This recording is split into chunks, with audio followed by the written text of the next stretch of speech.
Hi hello ನಮಸ್ತೆ. ಅನು ಅಡುಗೆ ಮನೆಗೆ ಸ್ವಾಗತ ಸುಸ್ವಾಗತ. ಈಗ ತಾನೇ ನನ್ನ ಮಗ ಆಟ ಆಡಿ ಬಂದಿದ್ದಾನೆ. ಮಂಡಕ್ಕಿ ಅಮ್ಮ ಮಂಡಕ್ಕಿ ಮಾಡು ಅಂತ ಹೇಳ್ತಾ ಇದ್ದಾನೆ. ಅದಕ್ಕೆ ಆ ರೆಸಿಪಿಯನ್ನು ತೋರಿಸಬೇಕು ಅಂತ ನಾನು ನಿಮಗೆ ಮಾಡಿ ತೋರಿಸ್ತಾ ಇದ್ದೀನಿ. ಸರಳವಾಗಿ ಮಂಡಕ್ಕಿನ ಹೇಗೆ ಮಾಡಬೇಕು ಅಂತ ತೋರಿಸ್ತೀನಿ.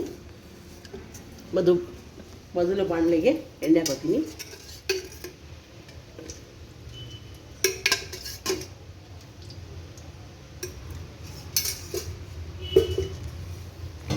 ಜೀರಿಗೆ ಸಾಸಿವೆ ಚಟಪಟ ಹಾಕ್ತೀನಿ.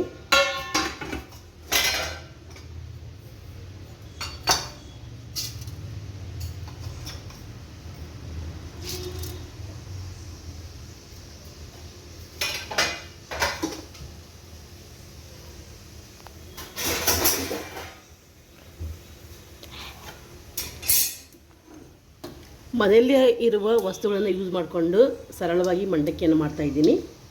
ಆ ರೆಸಿಪಿನ ಇವತ್ತು ನಾನು ನಿಮಗೆ ತೋರಿಸ್ತಾ ಇದ್ದೀನಿ.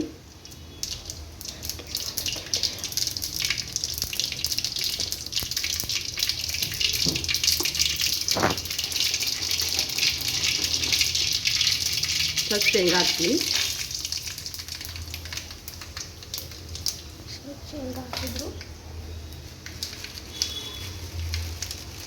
ಸ್ವಲ್ಪ ಪುಟಾಣಿ,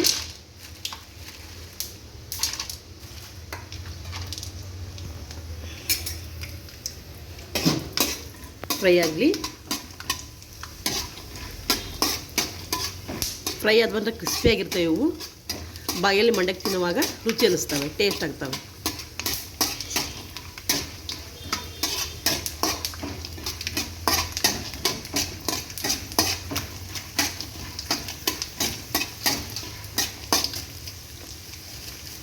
ನೋಡಿ, ಕಲರ್ ಚೇಂಜ್ ಆಗುತ್ತೆ. ಚೇಂಜ್ ಆಗೋ ತನಕ ಅದನ್ನ ಫ್ರೈ ಮಾಡಬೇಕು ಎಣ್ಣೆ ಒಳಗೆ.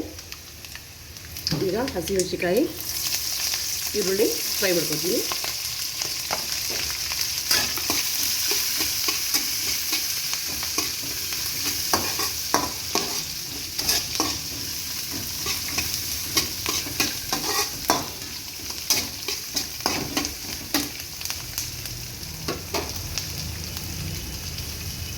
ಹಾಗೆ ಒಂದು ಟೊಮೊಟೊ ಹೆಚ್ಕೊಂಡಿದ್ದೀನಿ. ಈ ಟೊಮೊಟೊನ ಫ್ರೈ ಮಾಡ್ತೀನಿ.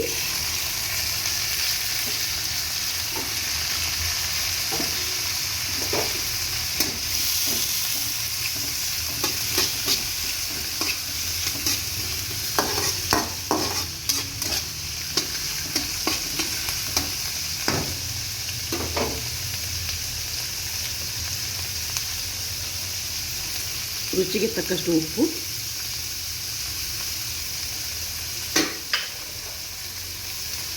ಅರಿಶಿನ ಪುಡಿ,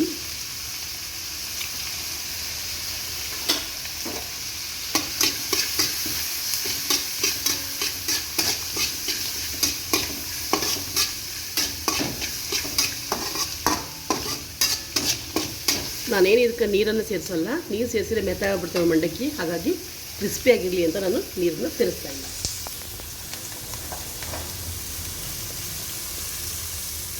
ಈಗ ಕೆಳಗೆ ಇಡೋಣ. ಎಲ್ಲ ಆರಿದ ಮೇಲೆ, ಬಿಸಿ ಆರಿದ ಮೇಲೆ ನಾವು ಮಂಡಕ್ಕಿಯನ್ನು ಹಾಕಿ ಕಲಸೋಣ.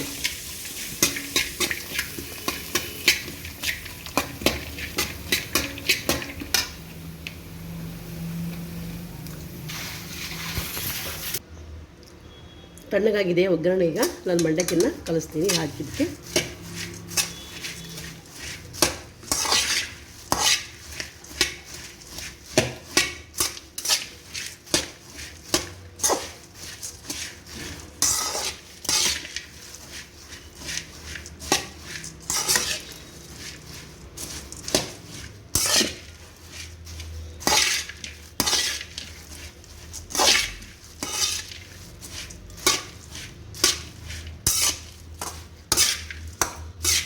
ಮನೆಯಲ್ಲಿರುವ ವಸ್ತುಗಳನ್ನು ತಗೊಂಡು ನಾನು ಮಂಡಕ್ಕಿಯನ್ನು ಸರಳವಾಗಿ ಮಾಡಿ ತೋರಿಸ್ತಿದ್ದೀನಿ.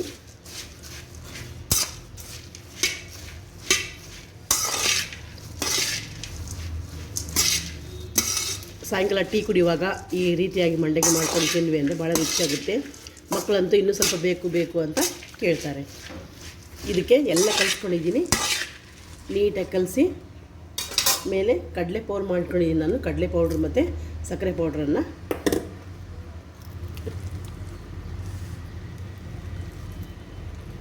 ಈ ರೀತಿ ಹಾಕಿ ಕಲಿಸ್ತೀನಿ.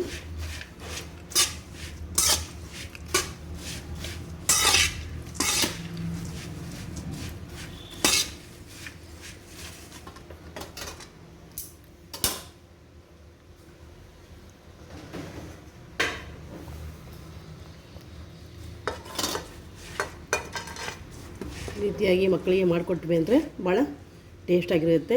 ಸಾಯಂಕಾಲ ಆಟ ಆಡಿ ಬಂದು ಮಕ್ಕಳು ಕೇಳಿದಾಗ ಈ ರೀತಿಯಾಗಿ ಮಾಡಿಕೊಡ್ಬೋದು.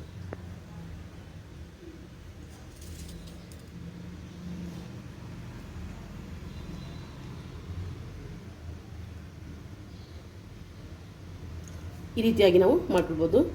ಈಗ ಸರಳವಾಗಿ ಕಡಿಮೆ ಟೈಮ್ನಲ್ಲಿ ನಾವು ಇದನ್ನ ಮಂಡಕ್ಕಿ ಮಾಡಿದ್ದೀವಿ. ಈ ರೆಸಿಪಿ ನಿಮ್ಗೆ ಇಷ್ಟ ಆಗಿತ್ತು ಅಂತಂದರೆ ಲೈಕ್ ಮಾಡಿರಿ, ಶೇರ್ ಮಾಡಿರಿ, ಸಬ್ಸ್ಕ್ರೈಬ್ ಆಗಿ ಸಪೋರ್ಟ್ ಮಾಡಿ. Thank you.